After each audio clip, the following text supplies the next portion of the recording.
Okay. Alright, second attempt trying to record this before I go to work. It's not gonna sound good. You're probably gonna hear cars on the way because I'm parked right now, but yeah, let's do this. Everywhere I go, I see lesbians everywhere. Lesbian this, lesbian that. I'm, of course, talking about Lesbian Space Princess, the newest cartoon that everyone's talking about, but for the wrong reasons. Lesbian Space Princess is getting this massive hate for being, pretty cringe. The jokes are bad and corny. There's this villain that's seen as a transphobic stereotype. Then there's aliens in the movie. They're called the straight white male aliens. Okay, that's actually pretty funny.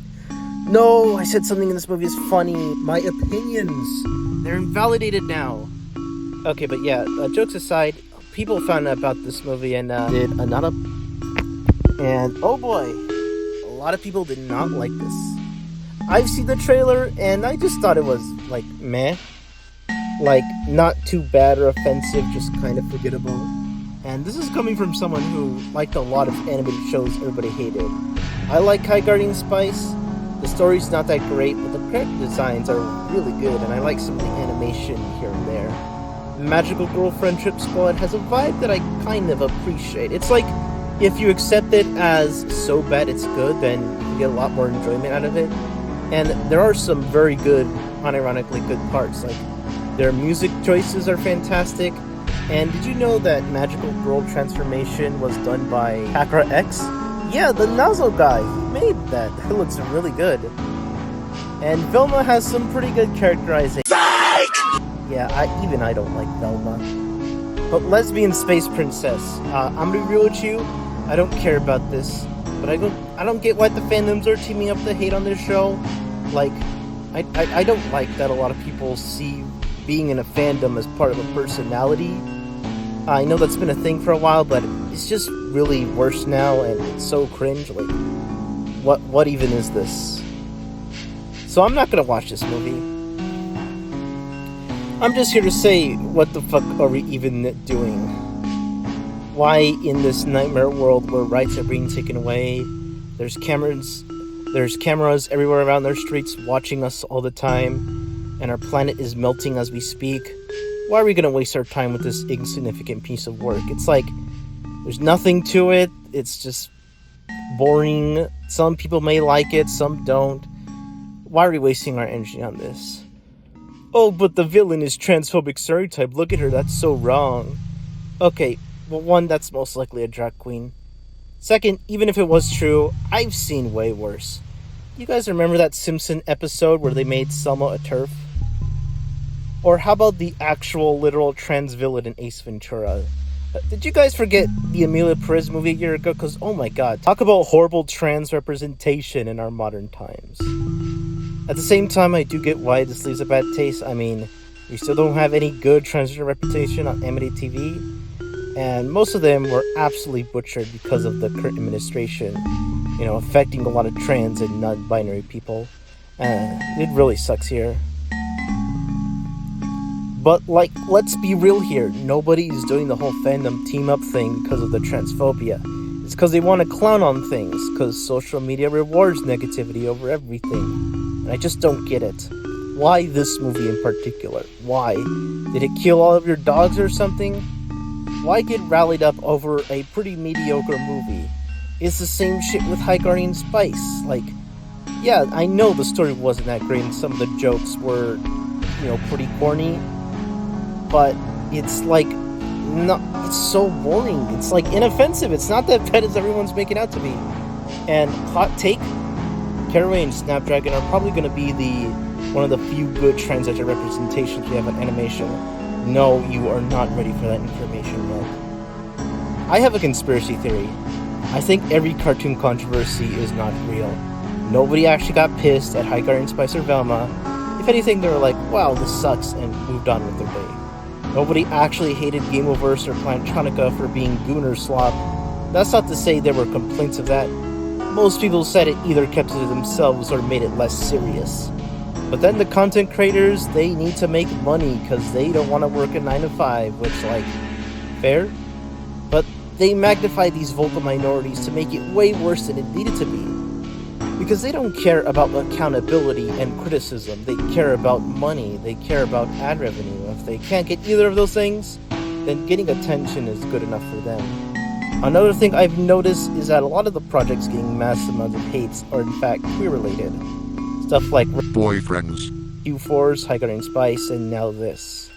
I'm not saying you should like them because they are queer, but why is it that many of these "I'm queer and I hate this show too" folk, they really feeling a lot like "I'm gay and I don't make it my personality" kind of group? Like, they gotta win back the people affected by the current administration who convinced them that trans people are stupid and evil, because we lost a lot of progress. But what I don't like more is that it puts the queer animated shows people actually like such as the L House or She-Ra, to more and more impossible standards that it was never made to live up to. Like, yeah, they're good, but I don't think we should use them as the shining standard, because first and foremost, they were made to tell a grand story, not be a lecture. I've even seen some people say something along the lines of, "Has-Been Hotel deserve an apology." This whole thing makes it seem like we're using other people's queer works to bash down other bad queer media to prove they're not bigots. That and the whole comments like this will set rights back for decades. I think with an attitude like that, we'll most likely never get anything better than the Owl House or She-Ra. And that's what makes me so depressed about all this. Not saying you should like this movie or that you should watch it because it's actually some good parts in it. But if you think it's bad, don't watch it. Or do watch it with the "so bad it's good" vibe.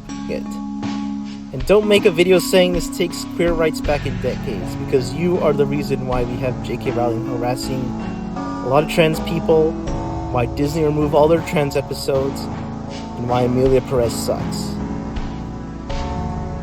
Okay, not exactly you are responsible for this, that's hyperbole, there's so many other factors, more systemically complex, but you get what I mean.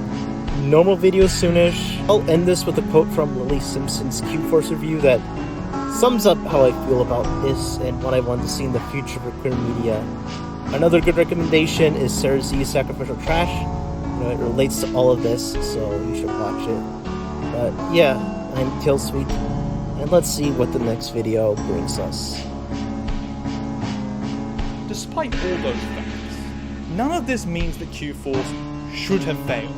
Many people love to cling to that idea that success in the capitalist world we live in is equated to being good, and failure occurs to those things that are bad.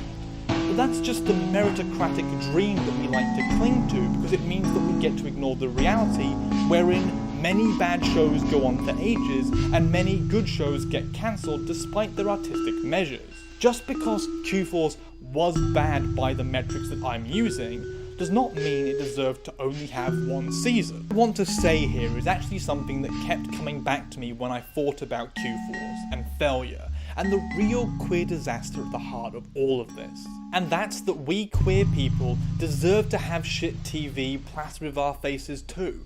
I understand that as a community we just don't have that much representation, and we especially don't have that much queer-led representation. And so that lack of it, I think, pushes the community to be more critical and to be more demanding of everything involving us being the best it could be. And if it isn't that, then it's the worst thing ever. However, straight people get so many shows featuring them and having them at their centre that they don't even have to care about that fact. They can have shit shows galore, terrible, appalling shows in almost every goddamn genre to cater to their wants and needs. I mean, God, talk about an example of the dominance of straight cis identity. I can't think of a more clear example than how often we are left scrabbling over scraps while the straights get a whole banquet of experience to connect to and consume.